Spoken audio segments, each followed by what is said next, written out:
بسم الله الرحمن الرحيم.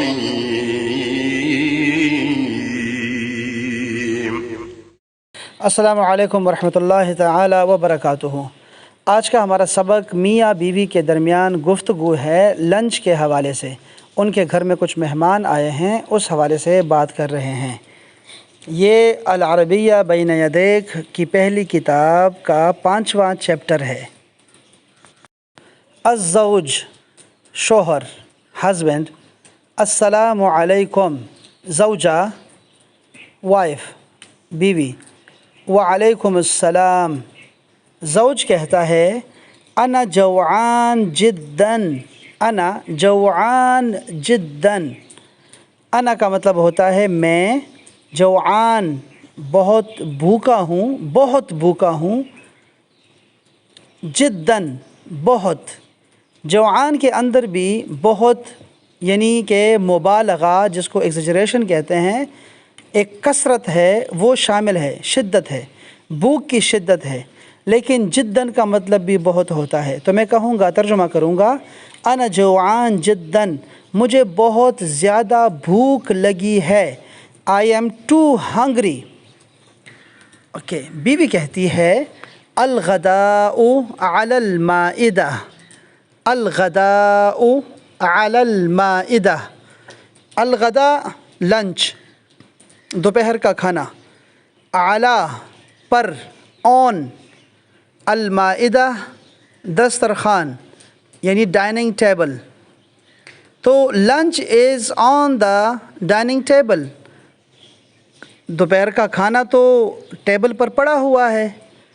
شوہر کہتا ہے ما ھذا، یہ کیا ہے؟ ما ھذا، یہ کیا ہے؟ سمک، سمک کا مطلب ہوتا ہے مچھلی. ولحم، لحمن لکھا ہوا ہے نا، آپ اس کو لحم پڑھتے ہیں. عام سمپل میں آخر میں جو اعراب ہوتا ہے آخری حرکت کو نہیں بولتے، آپ لحم بولیں. لحم، ہا پہ زبر بولیں. لحم، لحم کا مطلب ہوگا گوشت، میٹ. اچھا لحم پڑا ہوا ہے، گوشت پڑا ہوا ہے. ودجاج، دجاج چکن. وارز، ارز چاول، رائس. وسلطہ، اور سیلڈ، سلاد. وفاکہہ، اور فروٹ. ھذا کثیر جداً، یہ بہت زیادہ ہے. ھذا کثیر جداً، یہ بہت زیادہ ہے. زوجہ بیوی کہتی ہے لا تأکل، لا تأکل، مت کھانا، مت کھاؤ، نہ کھاؤ. اجلس، بیٹھ جاؤ. اجلس، بیٹھ جاؤ. اجلس، بیٹھ جاؤ. لا تأکل منع کر رہی ہے اور اجلس آرڈر دے رہی ہے کہ بیٹھو. شوہر کہتا ہے لماذا، لماذا کیوں. وائی. انا جوعان، میں بہت بھوکا ہوں. I am too hungry.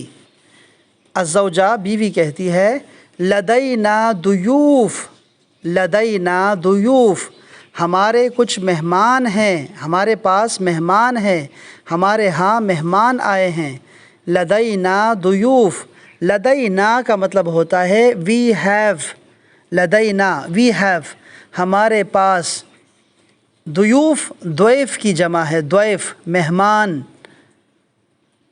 لدینا ضیوف من، لدینا ضیوف ہمارے کچھ مہمان ہیں. من کون، من کا مطلب ہوتا ہے ہو، کون ہے. بیوی کہتی ہے والدی، میرے ابو ہیں. ووالدتی، اور میری ماں ہے. واخی، اور میرا بھائی ہے. والدی ووالدتی واخی. این الضیوف، شوہر کہتا ہے اینا، کہاں ہے. Where is, where are.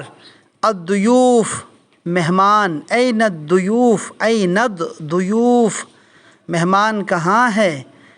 بیوی کہتی ہے فی غرفۃ الجلوس. فی کا مطلب ہوتا ہے میں یعنی ان. غرفۃ الجلوس، ڈرائنگ روم یہ ایک ہی لفظ ہے ڈرائنگ روم. غرفۃ الجلوس ویسے غرفہ کہتے ہیں کمرے کو. غرفۃ الجلوس بیٹھک میں بیٹھے ہوئے ہیں.